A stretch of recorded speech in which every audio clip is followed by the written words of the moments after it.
The techniques you created in the field of lighting are the basis of most movies. Would you tell us about your job on this sector? So I think the most impactful thing that I've done in the research area was to figure out how to capture light in the real world and then use it in the computer-generated world. So this is work that I did in the late 1990s. I'd been doing a lot of photography, and I'd realized that a normal digital image doesn't contain the entire range of light that's actually out there. Normally a digital image has, pixel values, numbers that represent the brightness values that are in a certain range, but that light sources can far exceed this. So I came up with a way of taking multiple exposures of a scene from underexposed to overexposed, putting them together and taking what were called high dynamic range images. And HDR photography has actually taken off quite a bit. There's even a feature on your iPhone that it says HDR on or HDR off. That has a bit of a connection to work that I did back then. But the most unique thing that I did with this is I realized that if you have a panorama that is shot in high dynamic range and covers the entire range of light that's out there, you've recorded what the light is like at that point in space. And that if you then use a lighting simulation technique that's physically realistic, you can use light in the real world to illuminate a computer-generated object. And I got very excited about that because that meant that I could take a real-world scene and put things into the scene, make them look like they were really there, reflecting the right light, casting the right shadows, having all the right shading, without having to artistically manipulate that. I didn't have the artistic training to do that, but to be able to do the answer correctly through technology was exciting, and I ended up using that in some of my own films back then.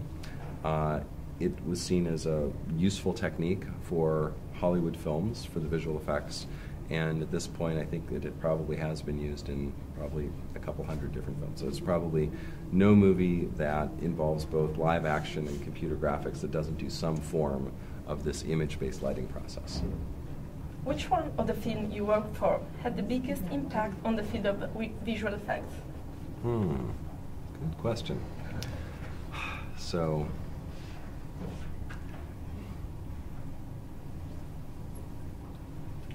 let's see.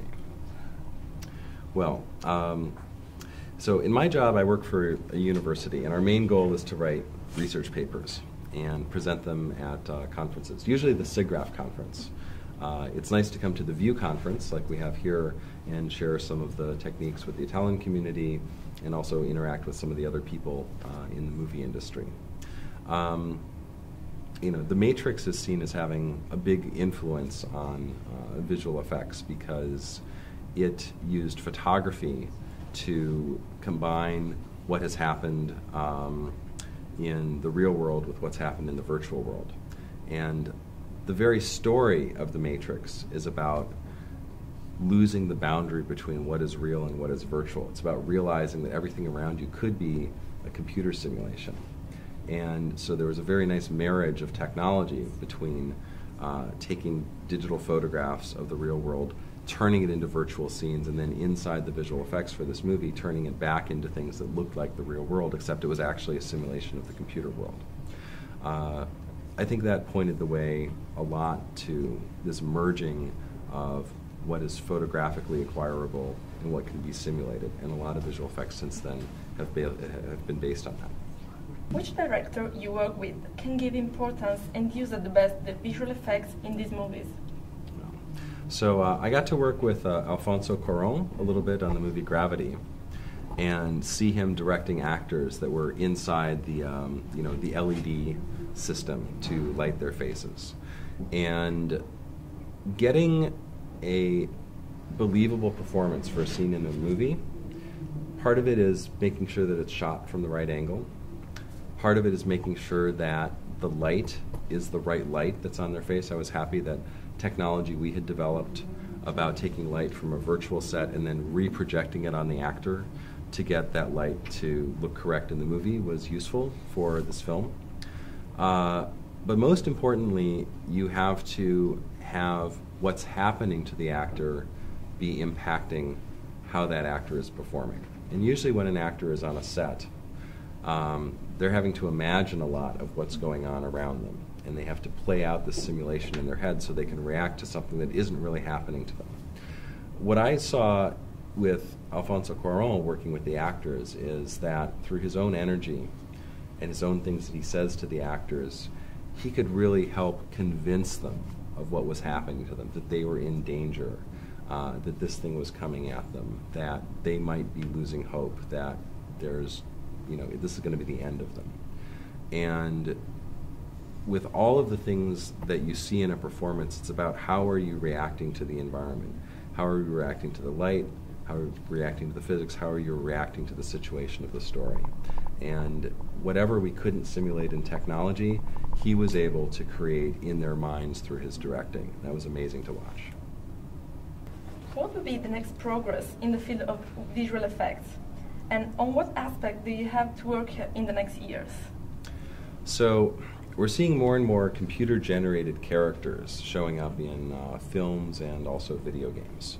And when they're successful, it's usually because there's a real actor who's in a motion capture suit, and maybe they have a helmet with a camera that follows their performance as they move around.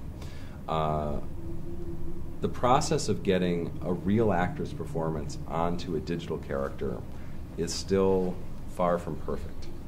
The technology of tracking how their face moves in the video and then projecting it onto the digital character so they move in the same way, it's not fully automatic right now. It can get you better than halfway there. But if you just watch what the answer of the technology is, it's not very convincing. What the actor was providing doesn't live on in the virtual performance. So you have to have currently a lot of trained animators fixing everything, to add little curls to the lips, to add little twitches to the eyes, to make it look like the lips shoot forward when there's a breath of air. All those things don't get picked up with the technology right now. So that's what I think we need to do, is to make it so that what an actor is performing and what you can capture on video can get onto the computer-generated character faithfully, quickly, and automatically. We'll probably have to work on that one for another 5 years. The stereoscopy can't convince all yet. What do you think about the use of 3D, and how does this affect your job? So I think that certain movies work very well in 3D. I thought Gravity is a great movie for 3D. And I knew it was going to be a great movie for 3D because I saw this IMAX film called Hubble 3D, which is shot with real IMAX cameras in the space shuttle when they went to repair this Hubble Space Telescope. And when you have a big screen and the 3D action is about the right size for what you're seeing on the screen, it can be an enormously great effect. I think Life of Pi really benefited from the 3D because it was all about the isolation of this boy and this tiger on a boat. And in 2D, you just see the boat, and then you see, like, the water is like a flat, blue line below you. In 3D, that water extends into the horizon, and you get the sense that there's this enormous environment, and they're just this tiny little speck in the middle of it. And that was very important for the story. So I think it's important for filmmakers to choose when to use 3D and when not to use 3D. A lot of our research is about trying to investigate new technologies that will provide a 3D experience without using the 3D glasses and be more like holographic projection around you. And to do that, you actually don't just generate one left eye and one right eye like you have in a 3D movie, but you have to generate hundreds of viewpoints all the way around. We want it so that if somebody moves their head to one side or to the other, that they'll get a sense of the motion of the scene as your head moves. This is called motion parallax. And it's a much stronger effect than binocular stereo, which is the fact that in a 3D movie you get a different image to your left eye and your right eye. That helps reveal depth. It's even more important when you move your head that you can see 3D. And in a 3D movie, if you're watching it and you move your head back and forth, nothing changes and it looks strange. So for our research, we're getting hundreds of video projectors, we're rendering off of computers, hundreds of points of view simultaneously. We reflect it onto the right kinds of screens, and we are able to start to produce this kind of imagery that doesn't require glasses, and it really looks like a three-dimensional scene out there. On what are you working now? So we're actually working on a couple of different things. One of our projects right now is in collaboration with the Shoah Foundation Institute at USC. This is a group that was set up by Steven Spielberg after he made the movie Schindler's List in the 1990s to record the stories of survivors of the Holocaust of World War II. And there have been tens of thousands of hours of videotape recorded of these people telling their stories, but a lot of it's in standard definition, and it's not done with the highest level of fidelity of recording. What we're working on is developing a new system to record somebody telling their story in holographic form. We're actually running 50 video cameras, all high definition, simultaneously on them, from different angles, some of them zoomed in on the face, some on the hands, to record a data set that could eventually project them holographically into a theater or a classroom to tell their story into the future. And some of the technology we're building for holographic projection that uses hundreds of video projectors will be able to produce vivid three-dimensional images of these people, so that in 20 years, when unfortunately we doubt any of them will still be around to tell their stories, we'll be able to have as close of a possible connection to their stories and to their physicality as we can. What is hot nowadays? What are the new techniques in this sector? Very good question.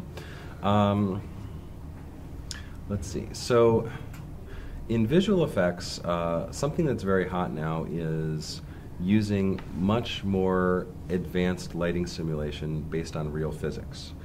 If you go back, 10 or 20 years, a lot of visual effects were done using artistry more similar to painting. A good artist who's a painter can see light in their mind and imagine how it plays against the surfaces and actually paint all of the shapes and shading in a way that it will look realistic and believable. But it's slow to do it that way, and it's very difficult to do it for very dynamic scenes that will take place throughout a movie. So computers have gotten faster and faster to the point where now you can actually simulate the real physics of how light actually works in the world. You can simulate complex environmental illumination, lights coming from everywhere, it's bouncing from one surface to another, forming very complicated images in the camera. And movies like Pacific Rim, for example, or Gravity, are rendered using these advanced lighting simulation engines.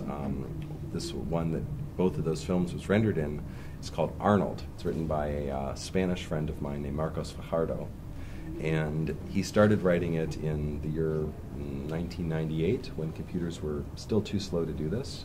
But in the year 2013, with computers maybe 1,000 times as fast, we can really use this for film production.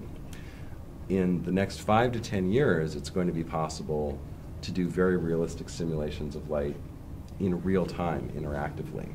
And video games are going to start looking that much more realistic. It'll just look like the real world if you want it to. Physics doesn't just have to be about simulating light, it can also be about simulating dynamics, and we're seeing more and more dynamic simulations of how fluids work, of how objects can break apart, about how creatures can have flesh that actually jiggles and distorts in more realistic ways, like in the movie Rise of the Apes. The chimpanzees, there's actually very complicated physics simulating how their mouth moves and how the skin folds and wrinkles around there. It creates a more believable performance when Andy Serkis drives these characters, because you actually feel this is organic material that's moving with muscles underneath. And it's all being made possible by better understandings of physics and much faster computers. This is what's hot right now.